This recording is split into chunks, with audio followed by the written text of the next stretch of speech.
avoiding a crisis. In this short presentation, we will look at two different ways of intervening with a situation whilst dealing with children or young people who can become emotionally distressed or deregulated very quickly.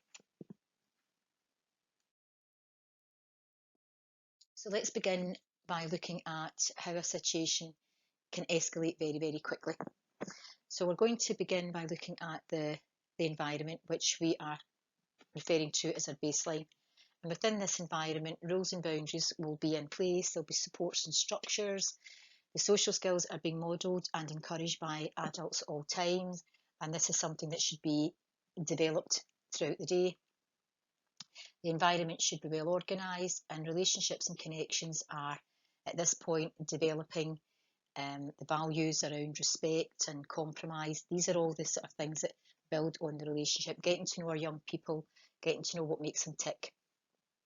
So our environment is working well, and even for children who will dysregulate quite quickly, this is a very, very important place to be. However, we all have triggers. But with a child who will become emotionally distressed very quickly because they don't have the capacity to deal with a situation, they can respond to situations that might be as simple as they've been told off about something. They've been hit by another child, a sibling or a peer. They don't like what's been put on their plate, so they refuse to eat their meal, and that sends them into a tantrum. Someone's taken a toy away from them. They don't know how to deal with that. Someone's called them a name. For teenagers and young people, not feeling that their comments are valued, and that can leave them feeling quite worthless and feeling belittled. Also being made to feel embarrassed, dismissed or ashamed. For a child who is not able to cope with that, there will be a negative reaction. And a really key trigger is transition, something as simple as, moving from a chair to lining up at the door to leave a room, or going from, say, a gym hall to another part of the building. Small transitions, large transitions, we have to be ready for these children that we know don't respond very well to having to move around. So the next point on the crisis curve is things become agitated. Now, if the adults don't intervene at the trigger, which is really where we have to get in very, very quickly, things become agitated quite fast. And what we then find is the situation is beginning to escalate, it's accelerating. And what we'll see at this point, especially if the adults are not dealing with the situation well by using their coping strategies and techniques, what will be present will be raised voices, maybe the adults using negative body language, arms crossed, hands on hips, pointing a finger. Negative language may be heard, or just you wait until, such and such comes back, or, right, I'm telling your dad, your mum, your teacher, this sort of threatening. Negative facial gestures, frowning, staring, tutting. These things do not help the situation when it's got to this point. Threatening them with ultimatums. If you don't stop your carry on right now, well, here's the consequences. And at this point, not to try to work out who's to blame. It's about we're in this situation, and very, very quickly we can be putting petrol onto flames. And the next point in this cycle is a crisis. And when a crisis situation breaks out, we have to be alert to what's going on. And what we'll see or hear, we may hear screaming going on, maybe a fight has broken out, voices are raised, we may hear cursing and swearing, people being hit, or a young person or a child hitting themselves, biting, throwing things. And this can be chairs, it can be turning up tables, it can be throwing, resources around a room. Things have become overwhelmed, and people are crying. Doors might be getting slammed, and walls may be getting punched, and that's quite serious, because not only may the young person or child even hurt themselves, but then we're maybe faced with some damage to property. So when this happens, this is a real crisis situation that has to be intervened with very, very quickly. And as the adults in the room with the responsibility, we have to recover this because it's not a comfortable place. It's not a safe environment at all for anyone to be in. And when we are having to go into recovery mode, really what we're doing at this point is we're appealing for calm. Let's calm down. Let's take a few breaths. Let's just calm ourselves down. The adult has to be empathic at this point. Tell them that you understand. You realise that this is not it's not an easy place for them to be. Offer time out. Let's go for a walk. Let's go, maybe if there's a sensory room in the building, maybe let's go to the sensory room where we can have a bit of quiet and time to just readjust ourselves. Let's put a coat on and go for a walk. Another useful strategy. Give space and time for recovery. Don't rush them to recover. It has to be at the child or young person's pace. And only when all of these things are in place and we've got to a recovery point and we've come back to the baseline where we're calmed down, then we can have that restorative conversation. We cannot have the restorative conversation anywhere else on this crisis cycle.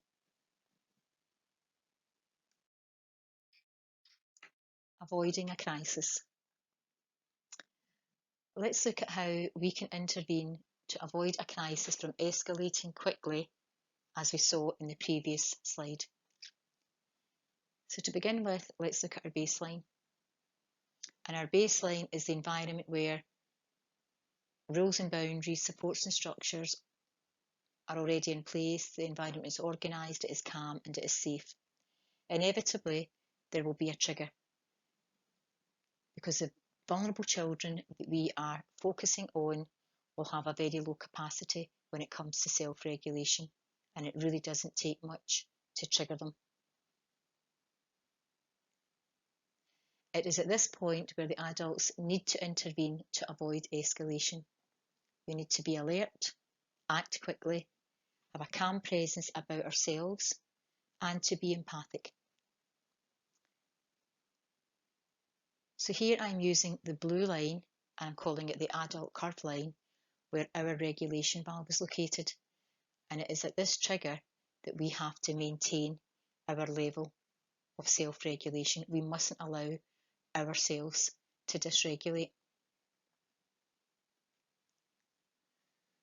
So adults working in this environment are adults who take time, they spend one-to-one time building the connections, building the relationships, gaining trust and maintaining that relationship with the young person, building respect. Someone who knows the child's triggers, they've taken the time to know what it is or who it is that will really set the children off. They will get to know the child's strengths, likes and dislikes, which is very, very useful when we are trying to de-escalate a situation and we are able to redirect the child to something that may help calm them down. Someone who gets down to their level, get right down to their eye level, don't be towering above them. If it's a small child, sit down on the floor beside them. If it's an older children or teenager, to actually pull a chair up and sit alongside them would be appropriate. Reassure them that they are safe, they're not in trouble, they're safe, there's a little incident that we're going to deal with, but they're not in trouble. Use positive language. Don't be threatening, don't be using, consequences or ultimatums. It's okay, I see you're upset, I'm here, and we're going to sort this out. It's not a problem. Vocalising that it's okay to be upset. I see you're upset. This is very useful because the child hears that you actually see the situation they're in. Name the feeling. I see you're angry. I can see that you're quite sad. I notice you're upset. Name the feeling. Let them hear the words. Talk about what happened. Talk about how it could be better handled next time. What could we do differently? And this is a form of restorative conversation, which may involve the other children involved or anyone else that was involved. Have that conversation at this time because we can, because the situation has not been allowed to get out of control. And adults who work with children in this environment are adults who really need to develop their own skills. An adult who is regulated, someone who knows when a trigger goes off, they have to very quickly become aware of themselves. They have to remain calm and composed. They realise that it's going to take time, so they're not in a hurry. They're quiet voices, they're able to just deal with the situation at the child's pace. Someone who's personally aware of themselves, how they are projecting themselves, how they are being received. These are all very, very important things that an adult working in a vulnerable environment is working to develop. Someone who listens attentively. We're not just hearing what is going on, but actually listening closely to what is being said. Really important to be showing kindness and to be empathic, because we have to remember that the children trigger for reasons, and it could be that they have had experience of lots of adversities. They have not had the best nurturing experiences in their lives. So it's really important that when we're working in these environments, that we take the time, we're calm at all times, and by doing this, we are able to maintain a calm situation within the environment to stop a critical incident from occurring.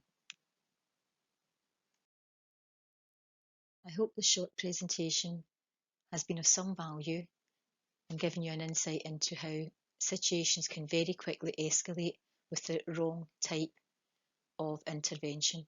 And again, when we as adults are able to step back and step forward in a deregulated manner, how we can actually recover and rescue a situation from escalating into something more serious. And it is really worth remembering that a dysregulated adult cannot regulate a dysregulated child. So if you feel that you're not in the right place to deal with this situation at any given time, it's also worth remembering that we are a part of a team, and it's okay to step back and let someone else be involved and not feel a failure, because tomorrow is another day and you may be the person that's asked to step in and to allow someone else to step back. So it's about using all the skills we have and being able to recognise when we're able to step in, and also recognise when we really need to step back from it as well. So I do hope this presentation has been useful, and thank you for listening.